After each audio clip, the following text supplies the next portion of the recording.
கன்னி லக்னத்தின் தொழில் அமைப்பும் உத்தியோக அமைப்பும் எப்படி இருக்கும் என்பதை இப்பொழுது பார்த்து விடலாம். கன்னி லக்னத்தில் பிறந்தவர்களுக்கு 10ஆம் அதிபதியாக லக்னாதிபதியான புதனே வருகிறார். லக்னாதிபதி புதன் பகவானே ஜீவனாதிபதியாகவும் இருப்பதால் மிகவும் ஒரு அற்புதமான அமைப்பு தொழில் சார்ந்த விஷயம் இவர்களுக்கு ஏற்படும். பொதுவாகவே கன்னி லக்னத்தில் பிறந்தவர்கள் சிறந்த அறிவாளியாகவும் எதிலையுமே சிந்தித்து செயல்படக்கூடிய நபர்களாக இருப்பார்கள்.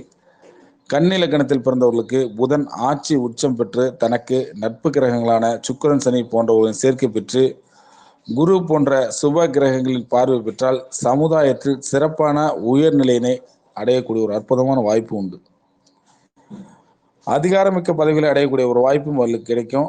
புதன் வலுப்பெறுவது மட்டுமில்லாமல் உடன் செவ்வாய் சூரியன் சேர்க்கை இருக்கும் பொழுது அரசு துறை சார்ந்த உயர்வான பதவிகளை அடையக்கூடிய யோகம் அமையும்.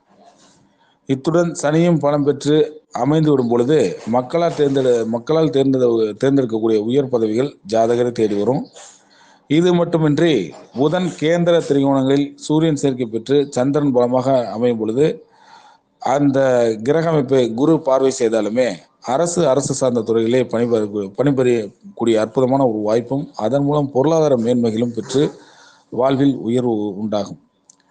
புதன் பகவான் சுக்கிரன் சனி போன்ற நட்பு கிரகங்களின் சேர்க்கை பெற்று வலுவாக அமைய பெற்றால் சொந்த தொழில் செய்யக்கூடிய யோகம், வியாபாரத்தில் கொடிகட்டி பறக்கக்கூடிய அற்புத நிலை அவர்களுக்கு உருவாகும்.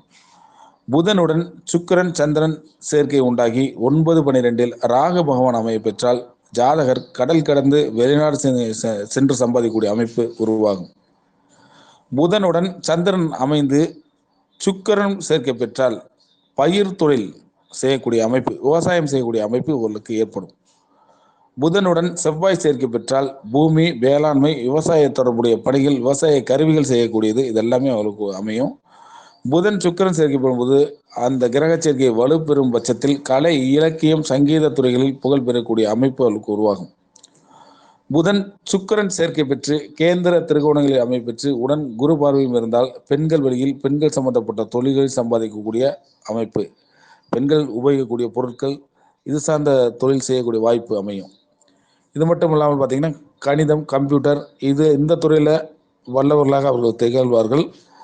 புதன் தனித்து பலம் பெற்று குரு போன்ற சுப கிரகங்களின் பார்வை இருந்தால் ஆசிரியர் பணி, பதிப்பகம், பத்திரிகை தொழில், புத்தகம் வெளியிடுவது, வக்கீல் தொழில், வாக்கால் தொழில், வாக்கால் பேச்சால் முன்னேறக்கூடிய அனைத்து தொழில்களும் இவற்றால் வரக்கூடிய அனைத்து அனுகூலங்களும் அவர்களுக்கு உருவாகும். புதன் தனக்கு நட்பு கிரகங்களான சுக்கிரன் சனி சேர்க்கை பெறுவது, சுக்கிரன் சனி வீடுகளில் அமைவது எல்லாமே கல்விக்கு சம்பந்தம் இல்லாத அனைத்து துறைகளுமே அவளுக்கு, அதாவது படிப்பு ஒன்று வேலை ஒன்று என்ற ஒரு அமைப்பு அவளுக்கு உருவாகும். சனி புதன் சேர்க்கை பெற்று வலு குறைந்திருந்தால் அடிமை தொழில் அமைப்பு, சனி ராகு கேது சேர்க்கை பெற்றிருந்தால் இழிவான வேலைகளை செய்யக்கூடிய அமைப்பு உண்டாகும். புதனுக்கு 7ல் சனி செவ்வாய் ராகு கேது போன்ற பாவைகள் இருந்தால் எவ்வளவு திறமைகள் இருந்தாலுமே வாழ்வில் மேன்மை அடைய இடையூறுகள் உண்டாகும். அதுபோல புதனுக்கு இருபுறம் பாவிகள் இருந்தாலுமே வாழ்வில் முன்னேற்றம் உண்டாக தடை.